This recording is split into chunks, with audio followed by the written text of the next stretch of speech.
विपक्षी बेन्चतर्फ मान्य सदस्यहरू उठ्नु भएको छ। केही नयाँ विषयवस्तु छ कि पुरानै विषयवस्तुमा उठिरहनु भएको छ?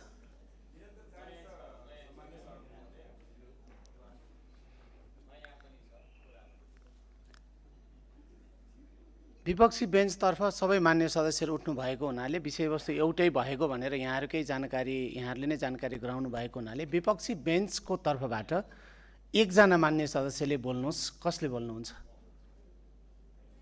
मान्य सदस्य हर्कराज राईलाई म समय दिन्छु, छोटकरीमा बोल्नुहोस्। अरू मान्य सदस्यहरू आसन ग्रहण गर्नुहोस्। धन्यवाद सभामुख महोदय। प्रधानमन्त्रीज्यूको सिमानासँग सम्बन्धित अभिव्यक्तिलाई संसदको रेकर्डबाट हटाउनुपर्छ भन्ने हाम्रो निरन्तरता छ, त्यो मागको निरन्तरता छ र उहाँले आफ्नो कर्तव्य बोध गरेर संसदमा आएर हाम्रा केही प्रश्नहरूको उत्तर पनि दिनुहुनेछ। सेकेन्ड लट सुरु गर्ने बेला पनि भएको कुरा म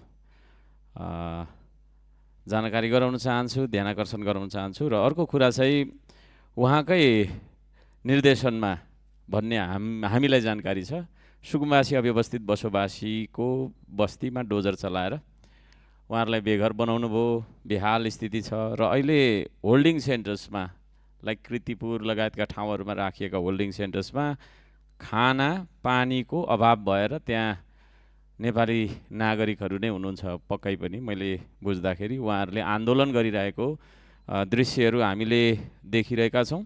त्यसतर्फ सरकारको तत्काल ध्यानाकर्षण होस् र राहत दिनुपर्ने ठाउँमा राहत दिने र व्यवस्थित गर्नुपर्ने तर्फ चाहिँ नै लाग्नुपर्छ। यसपालिको बजेटमा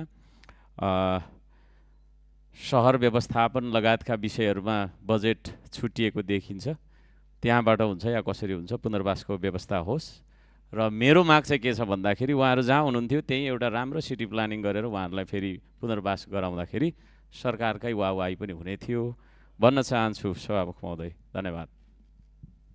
अघि 15 मिनट सदन स्थगित भयो। सभामुख महोदय के को लागि भएको थियो? म सभामुख महोदयसँग म निवेदन गर्न चाहन्छु।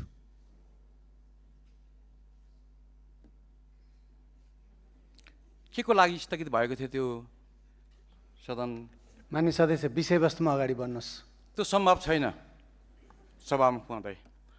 मैले हिजो पनि तपाईँहरूलाई यति निवेदन गरेँ, मेरो बाध्यता होइन, यो तपाईँले नियमले मिच्नुभयो, यसो नगरौँ, मन्त्री सब चाहिन्छ भनेर तपाईँले सब डाक्नुभयो।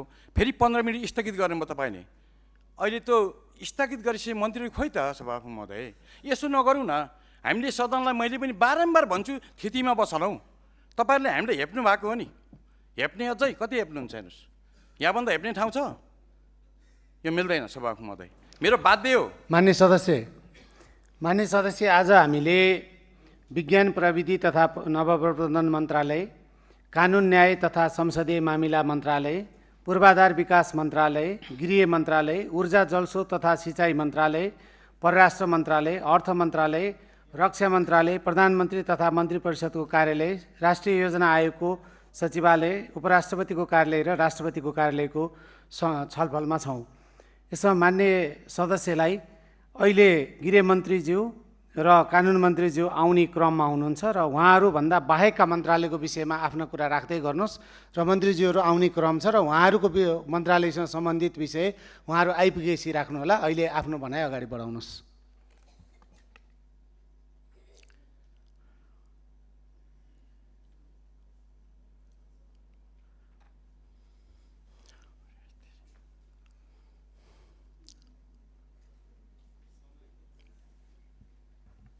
सामान्य सभामुख महोदय, म एउटा निवेदन गर्न पर्यो। मैले राखिरहेको कुरो बेठिक हो त? तपाईँले यो ठिक छैन भनिदिनु त। नियमावली यतिको धारा अनुसार यो तपाईँले बेठिक कुरा गर्नु भने म अगाडि बढ्छु। त्यो भनिदिनु ल। नियमावली यति अनुसार यो बेठिक कुरा गर्नुभयो, तपाईँले ठिक कुरा गर्न भनिदिनु त, मलाई सजिलो हुन्छ। न कसरी सजिलो हुँदैन मलाई त्यति भनिदिनु ल। कति नियमावली दफामा भन्ने कुरो स्पष्ट तपाईँले बताइदिनु, म अगाडि बढ्छु। नियमावलीले पक्रेर चलाउनु पर्यो सदन त। तपाईँहरू सजग नहुने, जति बेला सङ्कट पर्यो अनि जनताबाट चुनेको प्रतिनिधिलाई अनि तपाईँले अब बोल्नुहोस्, अब अगाडि बढ्नुहोस् भन्न मिल्दैन। त्यसले गर्दाखेरि मेरो यो चाहिँ मैले भने नि त, तपाईँले नेपाली शब्दमा के भन्छ त्यति त मलाई थाहा, नेपाली अलिक म जान्दिनँ।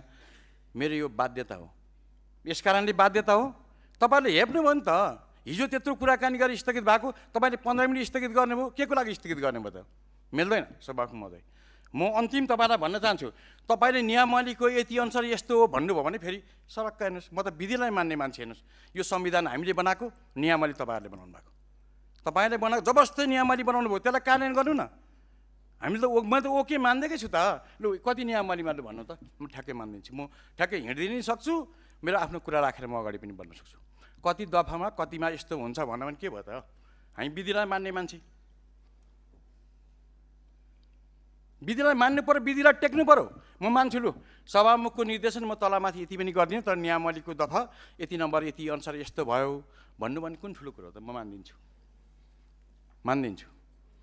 न म अगाडि बढ्न सक्दिनँ, कसरी सक्छु? हिजो पनि यही रोस्टरमा उभिएर म भन्ने, फेरि आज मैले त्यो कुरा मैले विड्र गर्न मिल्दैन। लोकले देखिरहेछ, जनताले देखिरहेछ। अहिले धनकुटा जनताले तत्काल मलाई फोन गर्न सक्छ फोन गर्नु। बारम्बार यो कुरो म दोहोऱ्याउन चाहने थिइनँ क्या। किन दोहोऱ्याउनु बारम्बार यही इस्युलाई बारम्बार किन दोहोऱ्याउनु? म यो पक्षमा बिल्कुल थिइनँ, तर बाध्य भयो। हिजो पनि यही इस्युमा मैले छलफल गरेर रोकिनँ, फेरि आज पनि नहुनु भन्दाखेरि त योभन्दा सार्वभौम सत्ता सदनलाई हेप्ने कुरो हुँदैन मन्त्रीजी।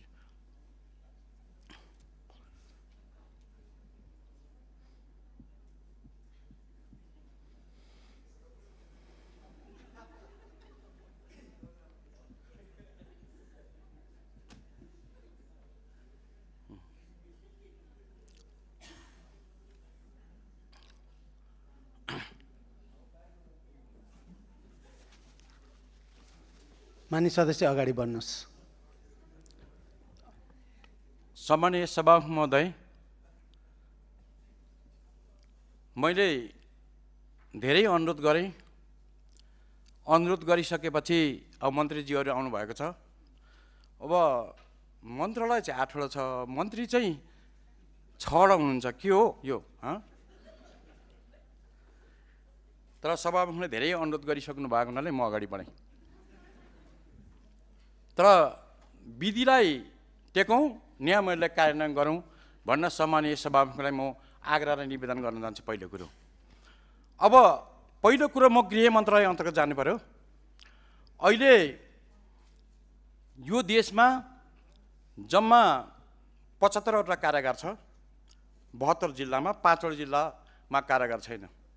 धनुषा, बारा, भक्तपुर, पूर्वी नवलपरासी र पूर्वी रुकुममा कारागार छैन। आज कारागारमा आजको रेकर्ड अनुसार यो तलमाथि भइराख्ने चाहिँ यो 28,000 देखि 30,000 चाहिँ कैदी बन्दीहरू छन्। त्यो बन्दीको बारेमा आजसम्म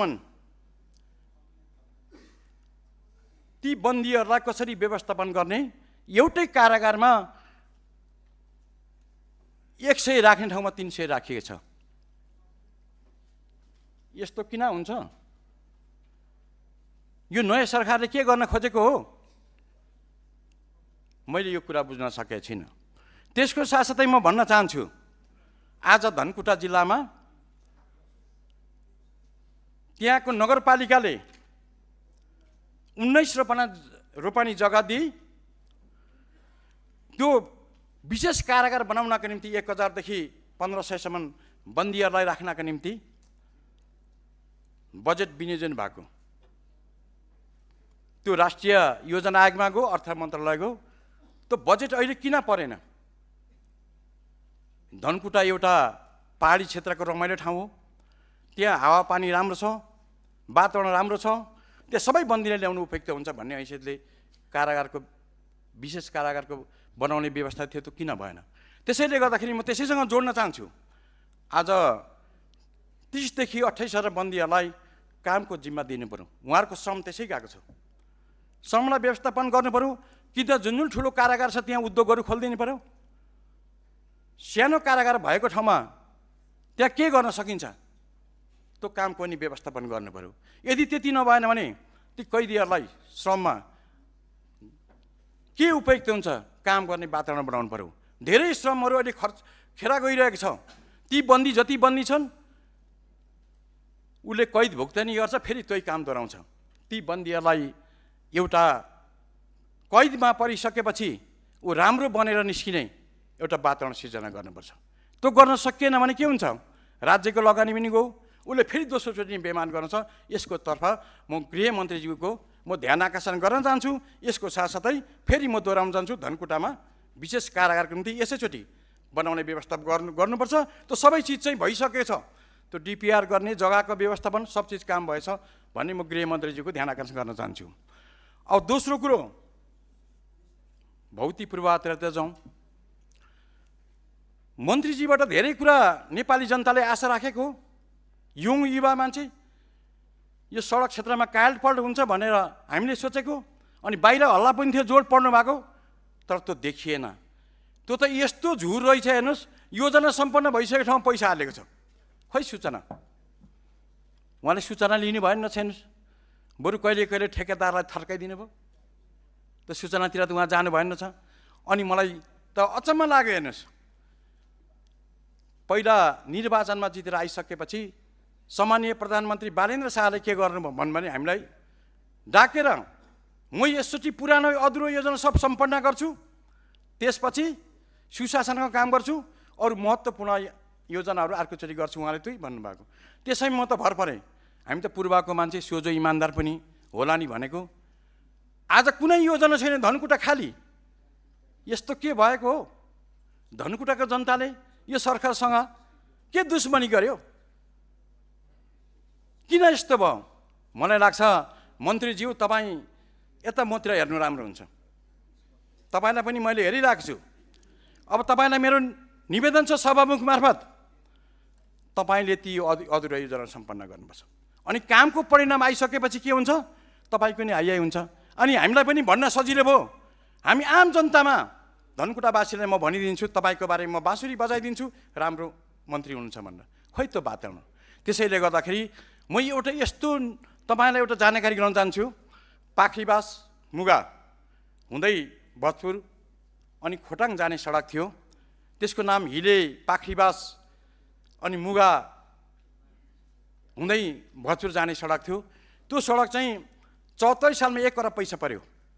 त्यो सडक धमाधम बन्दै थियो, भूकम्प आयो, अनि त्यस पछाडि कोरोना आयो।